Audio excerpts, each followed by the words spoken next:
गं हरे पुलकभूषणमाश्रयन्ति भृङ्गाङ्गणेव मुकुलाभरणं तमालम् अङ्गीकृताखिल विभूतिरपाङ्गलीला माङ्गल्यदास्तु मम मङ्गलदेवतायाः मुग्धा मुहुर्विदधति वदने मुरारे प्रेमत्रपा प्रणिहितानि गतागतानि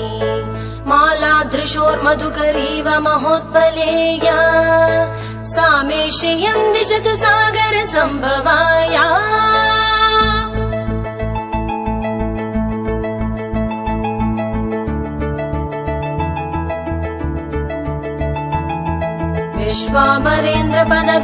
विश्वामरेन्द्रपदविभ्रमदानदक्षम् आनन्दहेतुरधिकम् मधुविद्विषोऽपि ईशन्निषीददतु मयि क्षणमीक्षणार्धम् इन्दीवरोदर सहोदरमिन्दिराया आमीलिताक्षमधिगम्य मुदा मुकुन्दम् आनन्दकन्दमणिमेषमनङ्गतन्त्रम् आकेकरस्थितकणीनिकपक्ष्मनेत्रम् भूत्यै भवेन्मम भुजाङ्गशयाङ्गनाया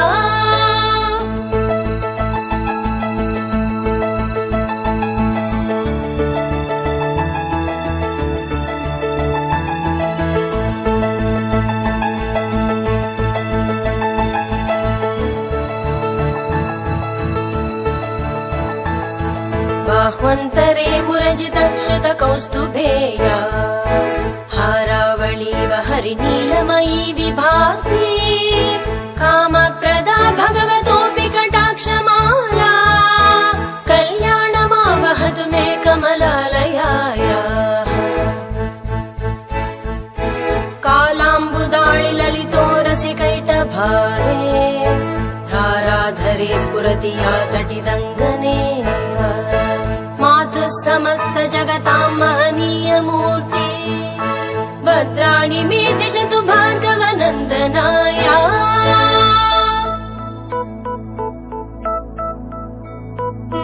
कनकधारा कनकधारा कनकधारा कनकधारा कनकधारा कनकधारा प्राप्तं पदं प्रथमतः खलु यत्प्रभावान् माङ्गल्यभाजि मधुमातिनि मन्मथेन मय्यापते तदिहमन्तरमीक्षणार्थम् मन्दालसं चमकराकरकन्यकायाः दध्याधयानुपवनो द्रविणाम्बुदाराम् अस्मिन् किञ्चन विहङ्गशिशौ विषण्णे दुष्कर्म घर्ममपनीय चिराय दूरम् नारायण प्रणयिनी नयनाम्बुवाः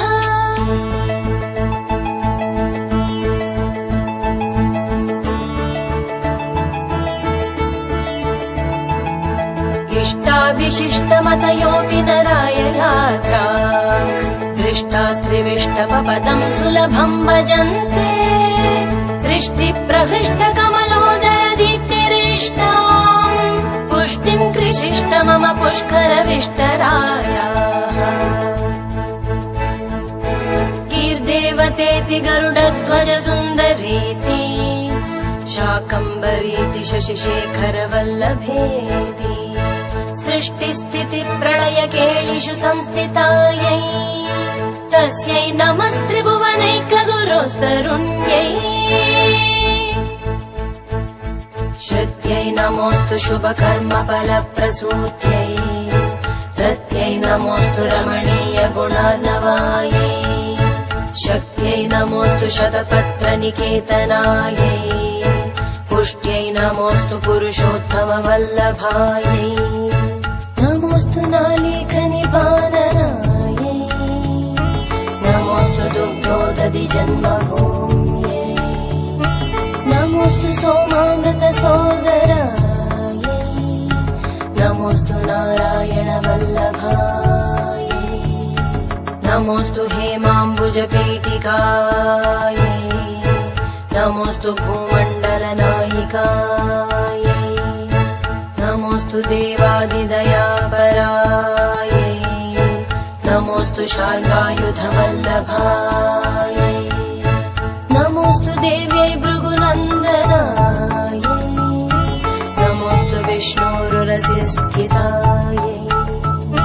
नमोऽस्तु लक्ष्म्यै कमलालयायै नमोऽस्तु दामोदरवल्लभायै नमोऽस्तु कान्त्यै कमलेक्षणायै नमोऽस्तु भूत्यै भुवनप्रसूत्यै नमोऽस्तु देवादिभिरर्चितायै नमोऽस्तु नन्दात्मजवल्लभायै स्तुवन्ति ये स्तुतिभिरमूर्तिभिरन्वहम् त्रयीमयीम् त्रिभुवनमातरम् रमाम् गुणाधिका गुरुतर भाग्यभाजिनो भवन्ति ते भुवि बुधभाविताशयाः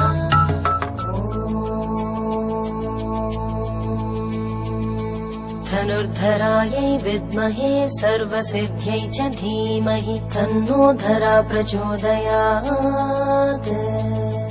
धनुर्धरायै विद्महे सर्वसिद्ध्यै च धीमहि तन्नो धरा प्रचोदयात्